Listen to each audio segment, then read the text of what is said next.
The asphalt is gone. The flashing lights are gone. The roar of the city has vanished behind you. There is only wind, sharp, freezing wind, tearing across the San Francisco Bay, and a rusted steel beam, no wider than your shoulders, trembling beneath your hands. 200 feet below, the Pacific is no longer water. It is darkness, a black, waiting void. Most people cross the Bay Bridge sealed inside warm cars, thinking about traffic, dinner, the next song of the radio.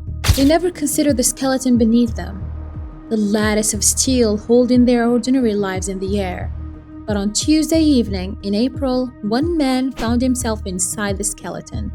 Not as a worker, not as a tourist, but as a fugitive who had run out of road. How does a person end up there? And what happens inside the human mind when the only thing separating you from eternity is strength left in your fingers?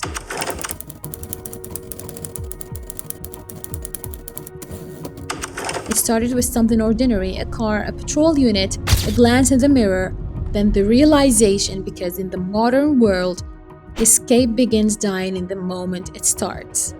Cameras, license plates, databases and radios, eyes everywhere when the Honda accelerated toward the incline of the Bay Bridge. It wasn't speeding toward freedom, it was entering a funnel. The Bay Bridge is a marvel of engineering, but for someone fleeing the police, it becomes a trap made of concrete. Once you commit to it, there are no side streets, no alleys, no sudden turns into darkness, only lanes, only forward, only the narrowing path toward nowhere. Above it all, another hunter watched silently. Not a helicopter, not a spotlight, it was a drone. A cold mechanical eye floated in the dusk, tracking every moment from above. Clinical, patient, emotionless, think about the pressure building inside the car. Every second forward meant fewer options.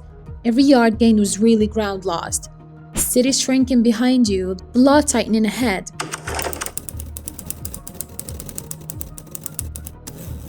Then around 7 p.m., near Treasure Island, Honda stopped.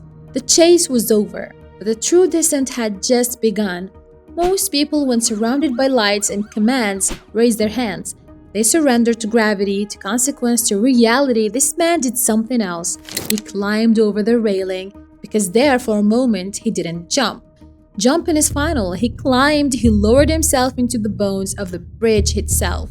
Have you ever seen the underside of the massive bridge? It's not graceful. It is an industrial anatomy.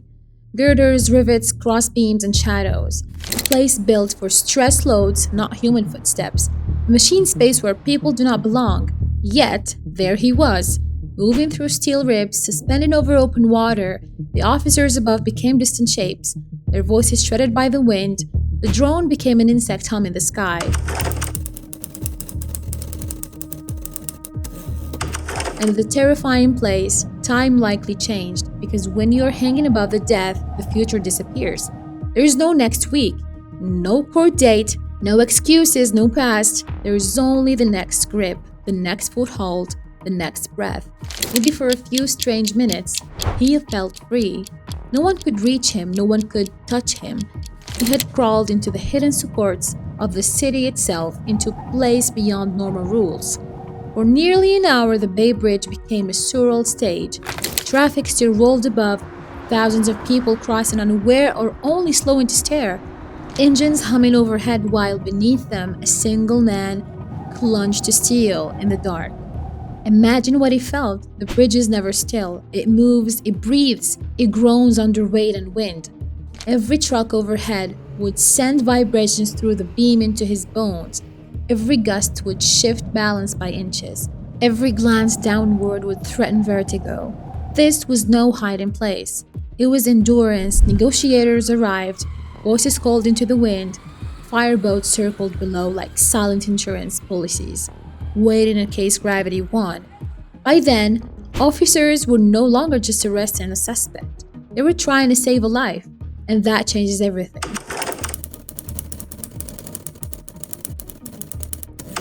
What was he thinking down there? Was he searching for courage to jump? Was he bargaining with himself? Or he was hearing for the first time in years the terrifying clarity that comes when there's nowhere left to run?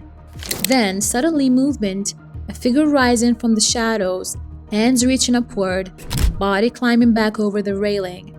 Returning from the underside of the bridge, the flat certainty of pavement, the handcuffs may have felt almost comforting. Cold metal, yes, solid, real grounding, better than air, better than void, better than slipping. He was taken into custody without further incident. Traffic resumed, the bridge reopened, the city inhaled and moved on.